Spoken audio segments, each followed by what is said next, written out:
Rosh Hashanah is a time of community. There are many important people that we need to recognize and important messages that need to be shared. And one of my favorite people to share messages at this time and each and every Shabbat when he does the announcements is the treasurer of our synagogue. I welcome up Bernard Fried. Thank you, Rabbi. And I'm very grateful I didn't go on immediately after you. Shana Tova, everyone. I'm here to talk to you about these little envelopes that you got when you walked in. But you'll have to bear with me. Those of you who know me know I'm a little shy to talk in front of groups of people. Yeah.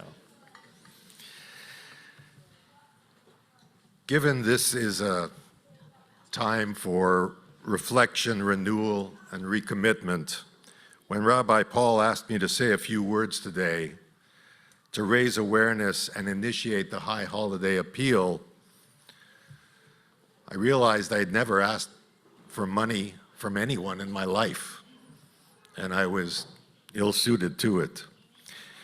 Oh, sure, I've asked for investments from private equity and venture capital, the occasional angel investor, but never asked anyone to dig into their pockets for something I believed in deeply.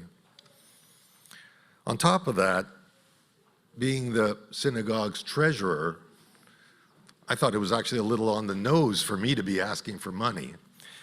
However, have you ever tried to say no to Rabbi Paul? It don't work. In any case, as we gather together to celebrate this sacred and joyous time of the year, I want to start by sharing with you what makes this sacred and unique for me. When I was growing up, my father ran a snack bar, as immigrants were wont to do.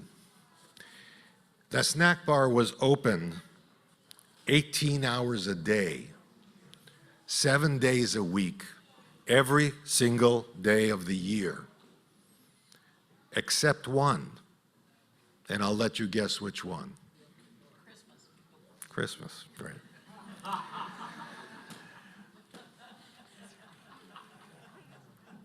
I did not get to know my father till after he married my mother. But I'm told by people who knew him that my pre-war father was a yeshiva bucher, someone who studies the Torah. But my post-Holocaust father's ability to believe dwindled down to 1 day a year. The effect on a young boy to imagine what could be the worth of that 1 day a year that his father wouldn't work always left me in awe, which is very appropriate for these days we're in now. And so unless some cousin of mine had a bar mitzvah, my one synagogue visit a year was at this time of year. But I tended to be an observant sort.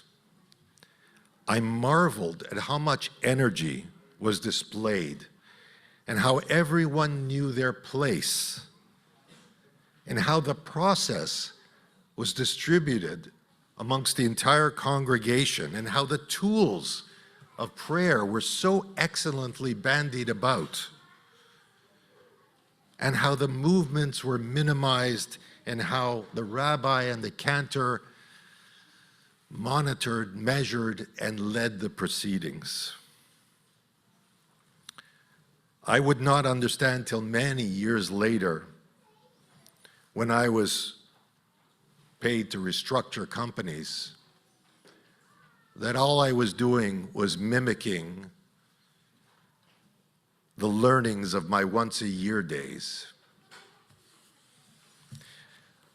I would also not understand till years later how much knowledge, how much practice, how much discussion and preparation it took the rabbis to make this all come together. I would not understand till much later that they had been doing this all year, and that it took a whole year of both belief and repetition to make this one period of time work well, not just for that religiously challenged little boy, but just as much to every member of the congregation that showed up at any point during the year. The oddity is that at this time of year, when we flood the synagogue, we all understand this. Intuitively, we see it, we can feel it. But this goes on all year, and frankly, most of the year, we remain only partly aware. So what does all this lead up to? Well, for those of you that attended the annual general meeting, you heard me say that we have a budget deficit. The synopsis, for those of you who weren't there, is quite simple.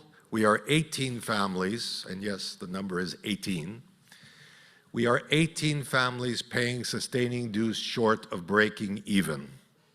We are that close. Now, I'll comfort you by saying, because some people get nervous, that your current board and prior boards have worked hard to make sure we have savings to weather a few years like this. But we don't want to, obviously. But if you peel back the onion, you look a little more closely, you'll see that 20 to 40% of the year's revenue comes in the form of general donations. 20 to 40% allow us to come close to breaking even. And we have been running on the low end of those requirements for a few years now. The high holiday appeal is an integral part of that needed percentage. I think we all know nothing of true value can be sustained without resources. We rely on the congregation's continued support to fulfill Kol Shofar's mission, to provide spiritual sustenance, educate the next generation, and come together as a community over our common beliefs. There's a catalog out in the lobby. It shows everything we do, all activities and programs. One look at this list of vibrant programming that is on offer, should convince you.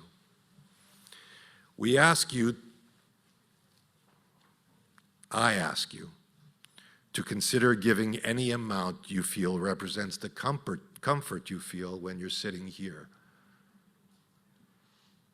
amongst your friends. And when you are here and when you realize the feeling is right, because Rabbi Paul has just given one of his spectacular sermons, as he did today.